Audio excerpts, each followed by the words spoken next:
आप सभी दानी कर्ण को तो जानते ही होंगे। एक ऐसा योद्धा जिसने महाभारत में कई योद्धा उसे थर थर कांपते थे। यहाँ तक कि अर्जुन से भी कई ज्यादा शक्तिशाली कर्ण थे। हर जगह पे कर्ण अर्जुन से आगे थे। दोस्तों, आप क्या कर्ण के बारे में जानते हैं? कर्ण का जन्म कैसे हुआ, किस प्रकार हुआ? चलिए, नमस्कार दोस्तों, मेरा नाम है सूरज मेहता और मैं ले चलता हूँ आपको महाभारत की उस कथा की ओर जिसके बारे में शायद कुछ लोग को नहीं पता होगा। दोस्तों, ये बात तब की है जब माता कुंती यानी कि वो अविवाहित थे, जब उनका शादी विवाह नहीं हुआ था। उस समय वो अपने यानी कि कुंती भोज के शासन में जब रह रहे थे, तो उसी समय में महर्षि दुर्वासा उस जगह पे आए थे और 1 साल के लिए उस जगह पे रुके थे। उसके राज्य में यानी कुंती भोज के राज्य में 1 साल के लिए रुके थे और वो थोड़ा चिड़चिड़ा टाइप के थे, थोड़ा गुस्सेल थे।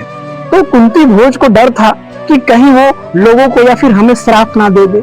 इसके लिए उन्होंने अपनी बेटी यानी कि कुंती को भेजा उनकी सेवा के लिए और माता कुंती उनके पास गए और 1 साल तक पूरे श्रद्धा से, पूरे अच्छे तरीके से उनकी महर्षि दुर्वासा का सेवा किया।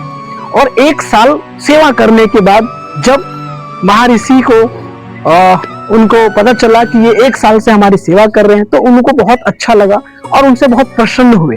और प्रसन्न होने के बाद दुर्वासा ऋषि ने माता कुंती को एक मंत्र दिया, और एक ऐसा मंत्र जो किसी भी देवता का आह्वान कर सकता है और उस देवता से पुत्र की प्राप्ति की कामना कर सकता है।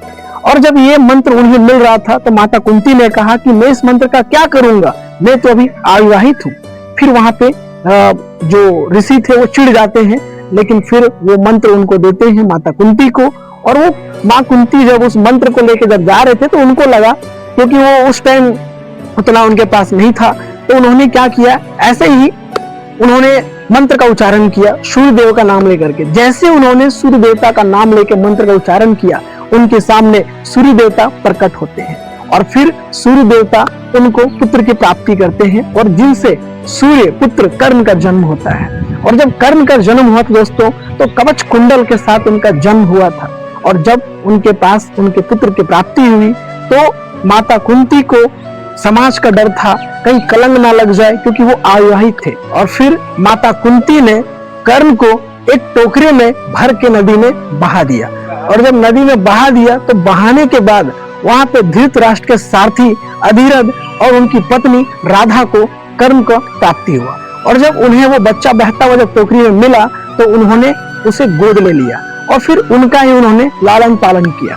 दोस्तों, ऐसी थी हमारे कर्ण की, दानी कर्ण की कहानी। आपको कैसा लगा ये वीडियो, आप कमेंट करके बताएं।